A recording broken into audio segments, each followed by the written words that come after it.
Hi everybody, I'm JumboPixel, and in collaboration with Paradox Interactive, in this Millennia video we're going to take a dive into its rich and detailed economy.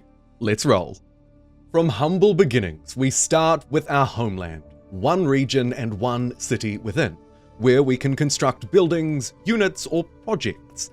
We can also use the culture power, Create Town, to not only expand our borders building a town around the outside, but also pick up nearby resources and continue to grow our empire. Expand Town, another option within the engineering domain, allows us to take this one step further, furthering our population growth and specializing a town to suit the area around it, in this case a lumber town. Expanded and specialized towns will play a key role in developing any economy and region, as well as lifting up the overall region level, allowing more population and workers, and the growth continues. We can use settlers to establish new territory. New territory, or captured territory for that matter, start as vassals, where we don't have direct control over their buildings, though they will pay tribute.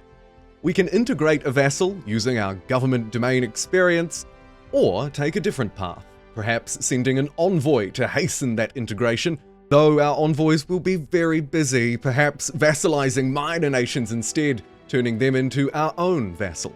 And then, maybe, using the domain power Integrate Vassal to speed up the integration process to take control of the city's construction. Take note though, that every time you integrate, it will cost you more culture per turn.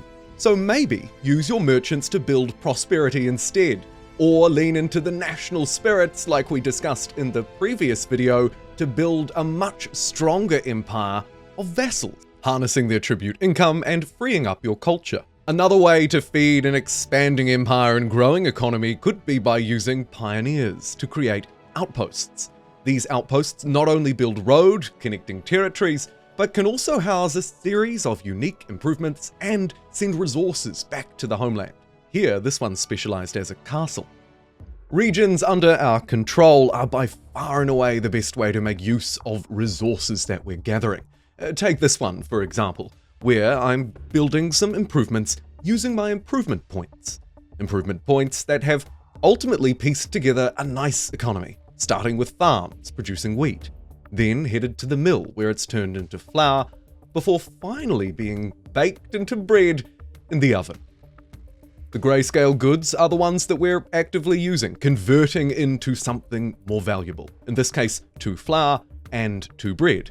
I might want to build another oven here, or perhaps focus on different improvements as this region is already well meeting its food needs.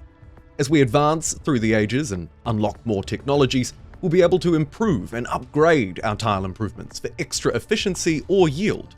Alongside that, of course, buildings within our cities play a huge role in providing production to build things faster, or perhaps influence to expand our borders. Just make sure you keep on top of things like unrest for a happy, stable economy. As that economy begins to advance, keep an eye up the top right. Make sure you're monitoring your regions and vassals and filling in what might be needed.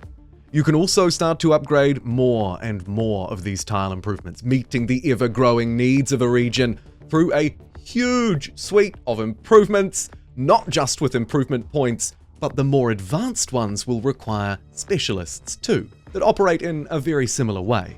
Take this computer factory, for example, using power and rare earth metals to produce computers, and then the computer lab to make simulations out of them. However, there's a problem.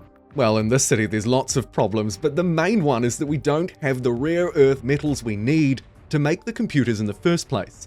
Thankfully, through buildings such as stores, we're able to trade and export between regions. In this case, I'm sending some rare earth metals all the way to the city that needs them, and now the supply chain is complete. We have our computer simulations producing knowledge and exploration domain XP. Keep on top of those growing needs and you will have a thriving economy. Thank you for joining me. I'll see you in the next video.